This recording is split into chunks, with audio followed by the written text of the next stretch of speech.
All right, I'm here with boxing trainer Sam Labruna. Sam, mate, just want to get your thoughts on the fight the other night. Nikita Tszyu, Michael Zerafa. What's your overall sort of impressions on what happened on Friday night? Um, yeah, well, to say the least, obviously, disappointing. Um, we've had a few days now to sit back, and try and digest what happened and, overall. And, as a fan, we take the trainers hat off, the promoters hat off. You've got to put the fans. I'm a boxing fan, first and foremost, as well. So I love the sport. And it was just very disappointing. And, other than that, really, I just feel for the fans. All these people who put their hard earned, to get this event.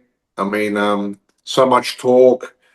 This started with the Tszyu fight that was supposed to happen years ago. So there was a lot of emotion, especially from where I come from because I was a part of it. So I've been watching very carefully, and I'm so disappointed the way it just panned out, for the general public and myself as a boxing fan. There's not really much more you can say, but, I thought that we're going to be in for a good fight. It started off that way. But unfortunately, everyone's seen what happened, and it is what it is now. I guess we'll talk about what happened in a minute, but the fight itself, how'd you see the first couple of rounds go? Oh, look, I'm going to be honest. I mean, I don't want to talk personally about Michael because obviously, we have a past. I want to keep it, very not personal. I want to just talk about it in a boxing sense. I thought Michael came out and won the first round. Um, I'm being honest as well. Now I put my trainer's hat on, and yeah, I just look. It would have been an interesting fight because I saw a lot of things that Nikita was doing. Yeah, he looked strong, but there's a couple of little mistakes that as a southpaw orthodox sort of a fight that I felt like Nikita was falling into. So the way I was looking at that first round, and I thought to myself, well, this could be interesting, this fight, because I don't think that Nikita was doing the right things against an orthodox fighter. There's a couple of things that he was doing that I know that Michael and his team would have picked up on. So as a trainer myself, I sort of was very interested to see where they're going to go from obviously the round as they were progressing, but we didn't get that far. So that's my Mm. sort of outlook on the fight. But I gave the first round to Michael. Mm. Obviously, after round two, there's that head clash in round two. Yeah. I guess we've got to get your thoughts on the stoppage. How did you see it all transpire?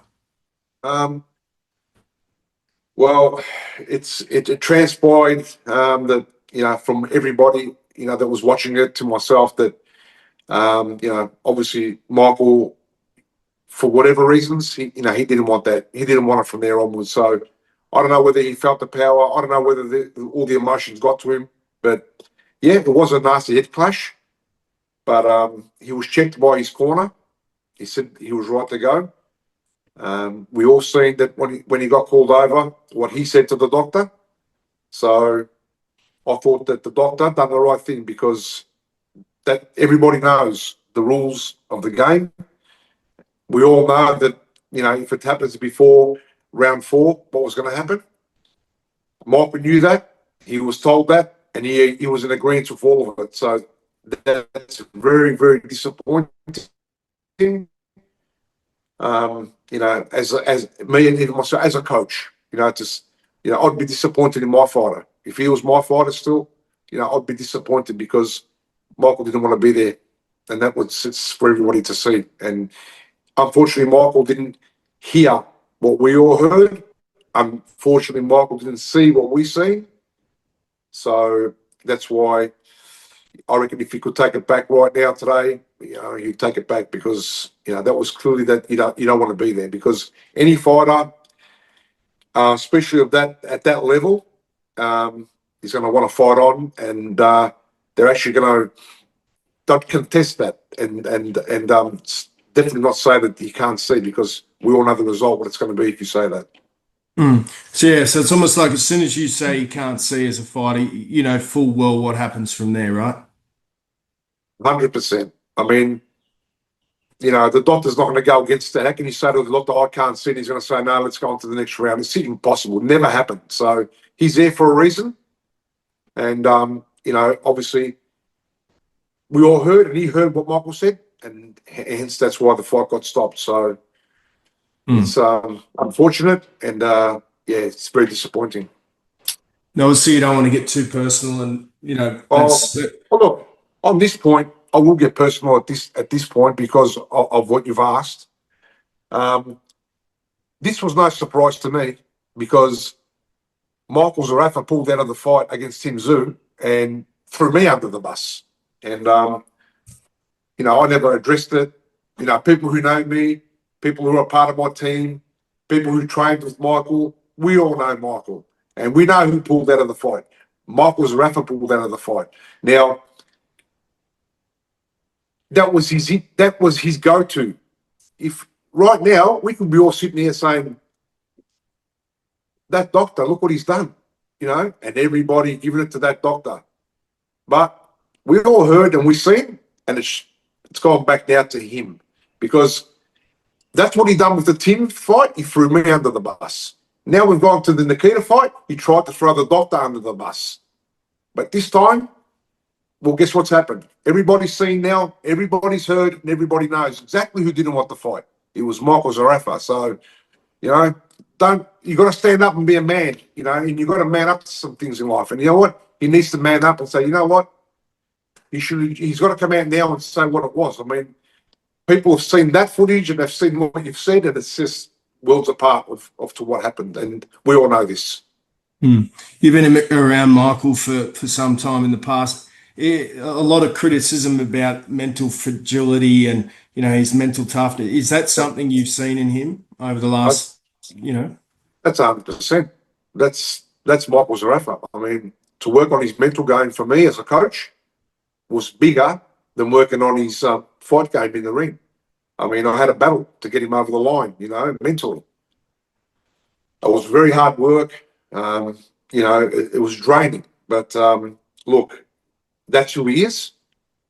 And look, for example,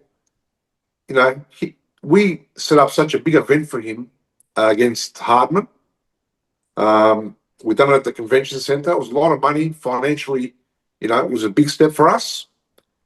And the night before the Hardman fight, we get a phone call at 9 o'clock at night and saying that Michael Zerafa is going to pull out of the Hardman fight because he's injured his hand. So I know exactly. We know exactly. Our team, we know exactly where Michael's at. And we had to work overtime to get Michael over the line that night, to get him into the Hardman fight. So that's just who Michael is. The people around him don't help. I believe that, look, we can't sit here and say Michael Zerafa, that his career is weak and whatever, because you know what? He's shown some toughness in the ring. Against Horn, he got hit by a big shot, got up and won the next round. And, you know what I mean? But I just believe that there came a certain point where the wrong people got around him. And unfortunately, instead of being someone like I was, well, I would say, this is the right thing, or this is how we're going to do it, to people around him just backslapping him, yes, Michael, yes, Michael, yes, Michael, yes, Michael. And that's where we've ended up. And unfortunately, that's a road that they've taken, and that's where he's ended up. Is it at the point of no repair at this point? I mean, the public sentiment over the last couple of days has been pretty scathing of Michael Zerafa. Can he bounce back from this, or what are your thoughts? No. I believe it's all over for Michael Zerafa. I promote as well. Apart from our history, would I put someone like that on? Not a chance. I know him. I know that everything could go smooth to the ring walk, and it did not happen. So I actually got that Hartman show was supposed to be on main event. and main event said that he's been black banned because he pulled out of the Tim fight, so we're not going to give you main event. So he's already been black banned once before for this. I would like to see what's going to happen Monday, Tuesday, Wednesday from main event and what their take's going to be on this, because this is now the second time. So it'll be very interesting to see what happens from there. Apart from that, I think that No Limit Boxing owe it to the fans and to the public to make a stand and say, this is not boxing. This is not why we're here. And have no further dealings with the guy, because, when you're spending that sort of money and that magnitude of shows and what's involved and the preparation, you can't have things like that happen. I mean, look, if he couldn't see and it was legit and the doctor did call it off, well, that's boxing as well. But to get to the stage, the big stage, there's been a lot of hoo-ha between Michael and Tim and Nikita and No Limit, and just to find a way out like that, I mean, that's not boxing for me. Boxing is boxing. You're going to get hit and you're going to get cut. And that's why it's boxing. That's why it's entertainment. That's what people want to see. And that's who you are. So, unfortunately, that's not the way you've got to go out. So, it's done big damage to him and his branding. So we'll see what happens from there. But for me, in Australia at the moment, I can't see him coming back from that. All right, Sam. Thank you so much, mate. We really appreciate your time and your honesty. Thank you so much. Thank you so much. No, thanks for having me. Appreciate it. Appreciate it, mate.